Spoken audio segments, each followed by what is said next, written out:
All right, so you want to get better at pull-ups. How exactly do you do that? My suggestion, resistance bands. And this applies to you whether you can do a pull-up or whether you can't do a pull-up. If you can't do a pull-up, resistance bands are going to provide you the assistance that you need until you build the strength to be able to do a pull-up. Similarly, if you can do a pull-up, but maybe you can't do that many pull-ups, resistance bands are going to help you build the volume so that you can do more pull-ups. So how exactly do you get started? One of the things I suggest is looping the band around the top of the bar. Now, what you see here is we're using a really thick band. This band is going to provide a ton of assistance in the movement. Now, here's the only problem with it. You have a heavy band like this, it makes it a little bit difficult to get your knee in order to perform the pull-up. It can be done. It's a little difficult. Once you get it in, you can safely do the pull-up using this assistance. You have to be careful it doesn't snap back up, though, and hit you. Another suggestion, what you could do, is you can take lighter bands. Why would you take lighter bands? Lighter bands are going to be a little bit easier to pull down. So it's going to provide you a similar amount of assistance when you stack these bands. So instead of looping around one thick red band, you might want to loop around multiple lesser bands. Easier to pull down, easier to get your knee in. You can pull 1, 2, and then 3 down to provide you with that assistance for the pull-up. Now, what you want to work on with these movements is you want to increase the amount of volume that you can do.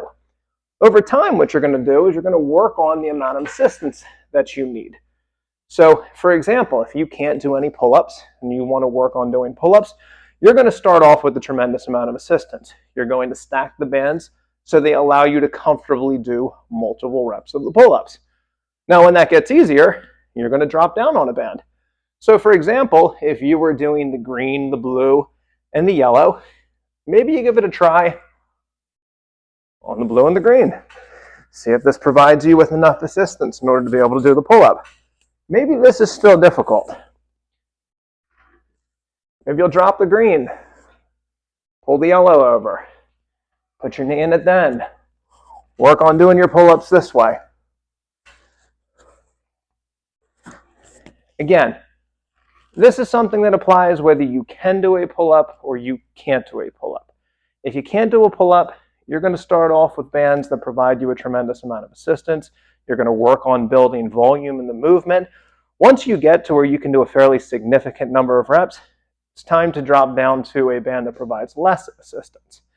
Now, if you're somebody that wants to improve the amount of pull-ups that you do, maybe you can do 3 or 4 or 5. You want to be able to do more. And maybe you've done 1 or 2 sets, and by that time you might start off with 5, and then you're down to 3, and then you're down to 1 or 2. Well, these resistance bands provide you the ability to increase the amount of volume that you can do. It helps build time on that movement, and it helps you build the strength. So if you're somebody that is looking to learn their first pull-up, or if you're somebody that is looking to do more pull-ups, give the resistance bands a try.